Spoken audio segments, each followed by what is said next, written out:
আসসালামু আলাইকুম। সম্মানিত ভাই ও বোনেরা, সম্মানিত দাদা ও দিদিরা, সম্মানিত ভিউয়ার্স, আজকে আপনাদের মাঝে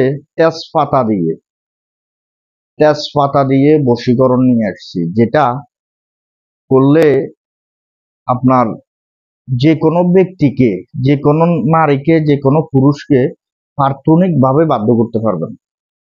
এটা কোনো ঝামেলা নাই, কোনো কিছু নেই, জাফরানের কালির প্রয়োজন নেই, লাল কলমের প্রয়োজন নেই, কোনো কিছুর প্রয়োজন নেই। আমার স্ক্রিনে যে নকশাটা দেখতেছেন, এই নকশাটা যেরকম আছে এরকম তেজপাতার উপরে অঙ্কন করবেন। করার পর এভাবে 7টা তেজপাতা নেবেন, 7টা তেজপাতার উপরে নকশাটা অঙ্কন করবেন।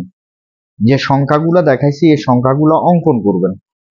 করার পর নিচে নাম লিখবেন, প্লাস ওই ব্যক্তির নাম লিখবেন। আপনার নামের পরে আপনার বাবার নাম, ওই ব্যক্তির নামের পরে ওই ব্যক্তির বাবার নাম লিখে শুধু 7 দিনে 7টা আগুনে জ্বালাবেন। বিয়স জ্বালানোর 7 দিন শেষ, হয়তো 6 দিনে রেজাল্ট পাইতে পারেন, বা 7 দিনও লাগতে পারে, বা 3 দিনও লাগতে পারে, বা একটু বেশি সময় নিতে পারে। আপনারা এই কাজটা করবেন, 7 দিনে 7টা জ্বালাবেন। আপনার যে কোনো মনের মানুষকে বাধ্য করতে পারবেন। এটা হচ্ছে যে কোনো ব্যক্তিকে বাধ্য করা, প্রাথমিকভাবে বাধ্য করা। তো এটা শনিবার অথবা মঙ্গলবার থেকে রেডি করে শুরু করবেন। শনিবার অথবা মঙ্গলবার থেকে এটা লিখে শুরু করবেন। কালো কলম দিয়েও লিখতে পারবেন, লাল কলম দিয়েও লিখতে পারবেন, যেমনি ইচ্ছা এমনি লিখতে পারবেন, কোনো সমস্যা নেই।